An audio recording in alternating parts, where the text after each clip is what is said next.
6-year-old Tyler Bennington was playing in his father's home studio when he found the note that would change how the world remembered Chester Bennington forever. It was tucked inside an old guitar case, written in his father's unmistakable handwriting, dated just 3 days before Chester died. But what Tyler couldn't have known as he innocently handed the folded paper to his mother was that those few paragraphs would reveal Chester's final thoughts, his deepest fears, and most importantly, his overwhelming love for the son who would grow up without him. This isn't the story the media told about Chester's final days. This isn't about depression or despair or giving up. This is about a father's desperate attempt to leave something beautiful for his child, a message of hope hidden in the darkness, and how a 6-year-old boy's discovery would teach the world that even in our most broken moments, love finds a way to survive. To understand the power of what Tyler found that day, you need to understand the relationship he had with his father. Chester Bennington was many things to many people. Rock star, voice of a generation, advocate for the broken and the lost. But to Tyler, he was simply Dad, the man who made pancakes on Sunday mornings, who sang silly songs during bath time, who read bedtime stories with different voices for every character. Chester had been through messy divorces, struggles with addiction, and battles with mental health that had been public knowledge for years. But with Tyler, everything was different. Tyler represented Chester's chance to break the cycle, to be the father he'd wished he'd had, to create something pure and good despite all the darkness he'd experienced. Chester was transformed when Tyler was born, recalled his close friend Ryan Shuck. I'd never seen him so focused, so intentional about being present. He used to say that Tyler was his chance to get fatherhood right, to be the dad he'd always wanted to be. Chester had learned from his mistakes as a father to his older children. He'd missed too many school plays during his first marriage, been absent for too many important moments because of touring and recording. With Tyler, he was determined to be different. He rearranged tour schedules around Tyler's birthday parties. He turned down recording sessions to attend soccer games. He made Tyler his priority in a way that surprised everyone who knew him. But Chester's devotion to Tyler made his depression even more complex and painful. The man who had found purpose and joy in fatherhood was simultaneously battling demons that made him question his worth as a parent, as a person, as someone deserving of the love Tyler gave so freely. Chester would light up when Tyler was around, remembered his ex-wife Linda, but I could also see the pressure he put on himself to be perfect for Tyler. He was terrified of passing on his pain, his struggles. He wanted Tyler to have everything he'd never had: stability, security, a father who was present and strong. In the months before his death, Chester had been writing more than usual. Not songs, but personal notes, journal entries, letters he never intended to send. It was part of his therapy, his way of processing the overwhelming emotions that came with trying to be a good father while battling severe depression. Dr. Sarah Martinez, who had worked with Chester during his final year, later explained this phenomenon. Many parents struggling with mental health issues become hyper-focused on their children's well-being. They desperately want to break generational cycles of trauma, but that pressure can become overwhelming. Chester felt responsible not just for his own healing, but for ensuring Tyler never experienced the pain he had. The note Tyler found was written on July 17, 2017, just 3 days before Chester's death. But it wasn't a suicide note. It was something else entirely. It was a love letter to his son, a message of hope and strength that Chester had hidden away, perhaps intending to give it to Tyler when he was older, perhaps never intending for it to be found at all. The day Tyler discovered the note started like any ordinary Saturday. It was 6 months after Chester's death, and the family was finally beginning the difficult task of going through his personal belongings. Linda had been putting it off, knowing how painful it would be, but she also knew it was time. Tyler was playing in Chester's studio while I was sorting through papers, Linda later recounted. He loved being in there because it still smelled like his dad's cologne and cigarettes. He would sit at Chester's piano and pretend to write songs, just like Daddy did. Chester's home studio was exactly as he'd left it that July morning. Notebooks scattered across the desk, guitars leaning against amplifiers, photos of Tyler taped to the wall above his keyboard. It was a shrine to creativity and fatherhood, a space where Chester had tried to make sense of his world through music and love for his son. Tyler was exploring his father's old guitar case, running his small fingers over the worn leather and tarnished metal clasps, when he felt something unusual. There was a pocket on the inside of the case that he'd never noticed before. His 6-year-old curiosity got the better of him, and he reached inside. The folded piece of paper was thick, expensive stationery that Chester had bought but rarely used. Tyler couldn't read most of the words. He was still learning, but he recognized his father's handwriting. He'd seen it on birthday cards and silly notes Chester used to leave in his lunchbox. "Mommy," Tyler called out, "I found one of Daddy's letters." Talinda's heart stopped. She knew immediately that whatever Tyler had found was going to be painful. Chester's handwriting was as familiar to her as her own, and she could see from across the room that this wasn't just any piece of paper. She sat down next to Tyler and gently took the note from his hands. The moment she saw the first line, tears began streaming down her face. "My beautiful Tyler," it began, "if you're reading this, it means you're older now, old enough to understand things that 6-year-olds shouldn't have to think about." Talinda realized immediately that this wasn't just a random note. This was Chester's attempt to communicate with Tyler across time, to reach forward into a future where Tyler would need his father's words but couldn't hear his father's voice. The note continued, "I want you to know that every single day of your life has been the best day of mine. Before you were born, I thought I understood what love was. I thought I knew what it meant to care about someone more than yourself. But Tyler, you taught me that love isn't just a feeling. It's a superpower." Tyler looked up at his mother, who was crying but trying to smile. "What does it say, Mommy?" Talinda's voice was shaky as she tried to explain. "Your daddy wrote you a special letter, sweetheart. He wanted to tell you how much he loves you. Can you read it to me?" Talinda looked at the note again, knowing that some of the content was too mature for Tyler's 6-year-old mind, but also knowing that Chester had written this for his son to hear. "Your daddy wrote that you are his superpower," she told Tyler. "He said that loving you made him stronger than he'd ever been before." But there was so much more in the note that Tyler couldn't understand yet. Words that revealed Chester's state of mind in his final days, his fears about fatherhood, and his desperate hope that Tyler would grow up to be everything Chester felt he couldn't be. The full note, which Talinda would later share with Chester's closest friends and eventually with the world, painted a picture of Chester's final days that was far more complex than anyone had imagined. "Tyler, I need you to understand something about sadness. Sometimes grown-ups carry sadness that has nothing to do with the people they love. It's like having a backpack full of rocks that you can't take off. The rocks aren't your fault, and they don't mean the people carrying them love you any less. I've been carrying these rocks for a long time, since before you were born. Some days they feel lighter, especially when I'm with you. When you laugh at my silly voices, when you climb into bed with me on Sunday mornings, when you tell me about your dreams, those moments make the rocks disappear completely.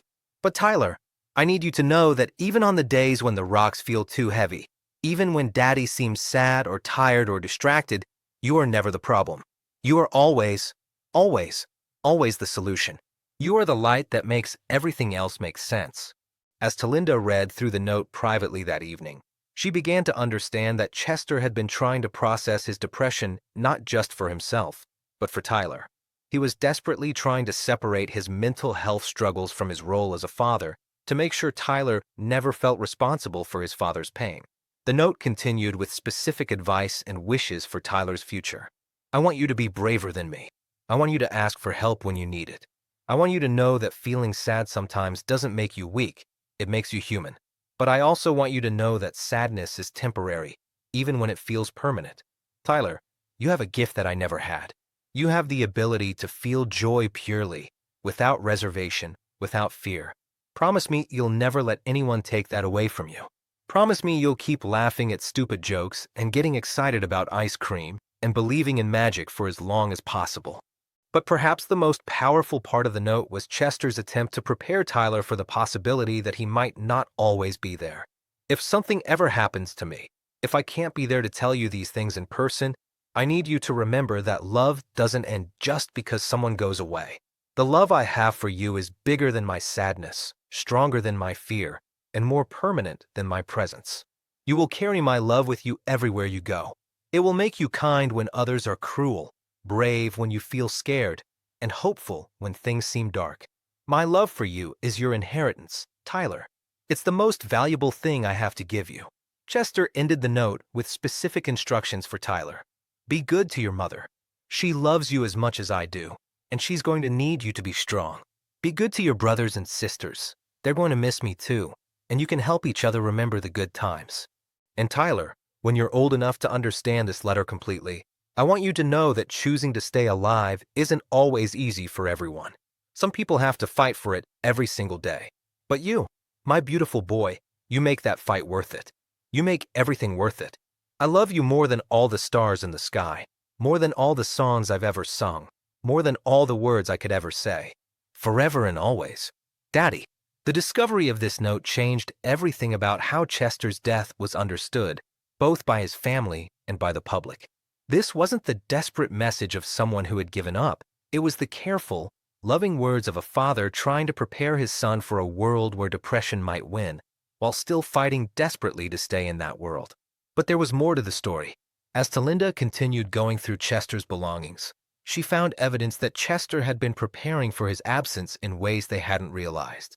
Hidden throughout his studio were small gifts and letters for Tyler's future birthdays and milestones, each carefully dated and sealed, representing Chester's desperate attempt to be present in his son's life even if he couldn't be physically there. I found boxes marked for Tyler's 18th birthday, first day of high school, driving test, Talinda revealed. Chester had been trying to parent forward through time. Most heartbreaking were phone recordings Chester had made, bedtime stories in different voices, silly songs, just talking about his day, all meant to be played when Tyler missed his father's voice. Daddy recorded himself reading my favorite books, Tyler explained. Mommy plays them when I can't sleep. It sounds like Daddy is right there. These discoveries painted a picture of a man simultaneously planning for a future with his son while preparing for the possibility he might not provide that future. It was the behavior of someone caught between hope and despair. Dr. Martinez, who had worked with Chester, later explained his phenomenon. Chester was experiencing what we call ambiguous preparation. Part of him was making plans to get better, to be the father Tyler needed. But another part was making contingency plans in case his depression won. It's actually more common than people realize among parents struggling with severe mental health issues. Tyler, at 6 years old, couldn't fully grasp the complexity of what his father had left behind. But he understood the love. He understood that his daddy had wanted to take care of him even when daddy couldn't be there anymore. Tyler kept the original note in his room, Talinda shared. He couldn't read it all by himself yet, but he would hold it when he missed his dad. He said it smelled like Daddy's studio, like cigarettes and guitar strings, and that cologne Daddy always wore. The note became Tyler's most precious possession, more valuable to him than any toy or game. He would carry it with him to school in his backpack, not to show anyone, but just to know it was there. His teachers, who had been briefed about Tyler's loss, noticed that he seemed calmer on days when he had the note with him.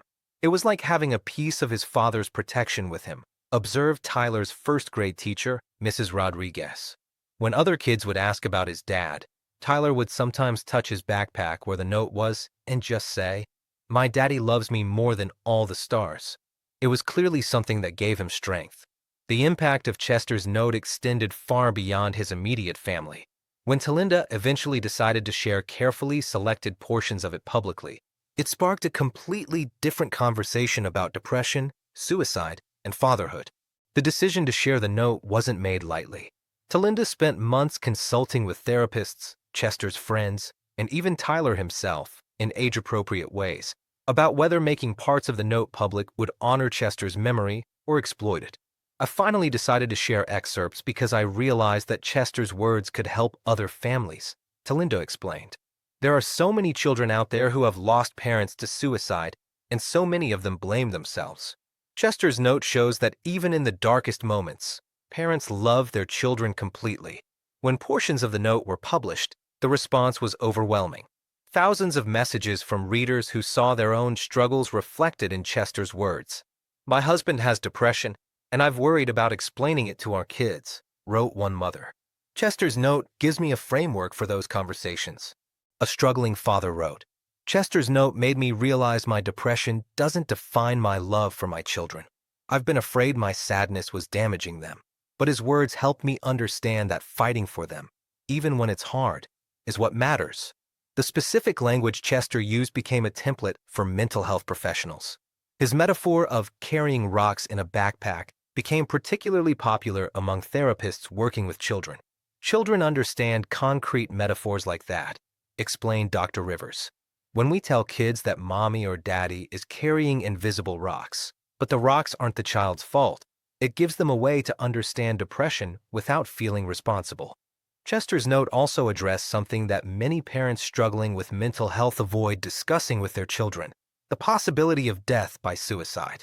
But Chester approached it with remarkable sensitivity, focusing on love rather than loss, hope rather than despair. If something ever happens to me, Chester had written, I need you to remember that love doesn't end just because someone goes away. This language gave other parents a way to discuss the unthinkable with their children. Tyler, now older and able to read more of his father's words himself, has spoken about the ongoing impact of finding that note. At first I was sad because it made me miss Daddy more. But now it makes me feel strong, like Daddy is still taking care of me, even though he's not here. And it makes me want to take care of other kids who are sad like I was. This desire to help others has become a defining characteristic of Tyler's personality. His teachers report that he's often the first to comfort classmates who are upset, and he's shown remarkable empathy for other children dealing with loss or family difficulties. Tyler has this way of making other kids feel better when they're sad, observed his third-grade teacher. He'll sit with them and just say things like, it's okay to feel sad, but the sadness won't last forever. It's wisdom that seems to come from a very deep place. The note has also influenced how Talinda approaches conversations with Tyler about his father's death and mental health. Chester gave me a roadmap for these difficult conversations, she explained. He anticipated the questions Tyler would have and tried to answer them with love and honesty. As Tyler has grown older, Talinda has shared more complex parts of the note with him, carefully timing each revelation to match his emotional development. When Tyler was 8, I shared the part about Daddy's backpack of rocks. Talinda recounted. Tyler thought about it, then asked if some people's backpacks were too heavy. When I said yes, he asked if that's why Daddy went to heaven. Chester's words made that impossible conversation possible. Tyler has developed into a thoughtful, empathetic child who speaks openly about his father's death with remarkable maturity. Sometimes people think I should be more sad about Daddy being gone, Tyler shared during therapy. But Daddy's note taught me that being sad all the time wouldn't make him happy. He wanted me to be brave and kind and help other people. The note has also inspired the creation of the Tyler Bennington Foundation, established when Tyler turned 10 years old. The foundation focuses on supporting children who have lost parents to suicide, providing resources for families, and funding research into the effects of parental mental illness on children. The foundation's mission statement includes a quote from Chester's note: "Love doesn't end just because someone goes away." The foundation provides counseling services, support groups, and educational materials, all inspired by the wisdom Chester tried to pass on to his son. Chester's note became a template for how parents can talk to their children about mental health, explained Dr. Rivers, who serves on the foundation's advisory board. It's honest without being scary, loving without being false, hopeful without being naive.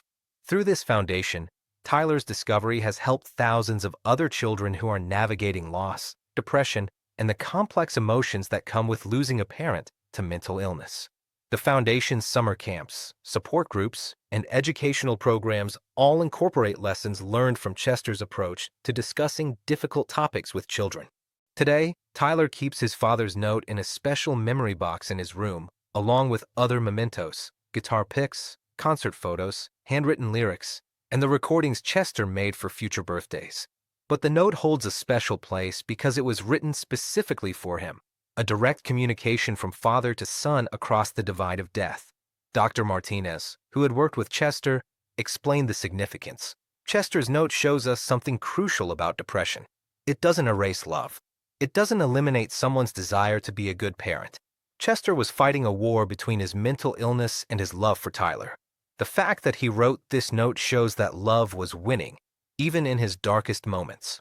The note also revealed Chester's sophisticated understanding of generational trauma and his desperate attempt to break cycles that had affected his own childhood.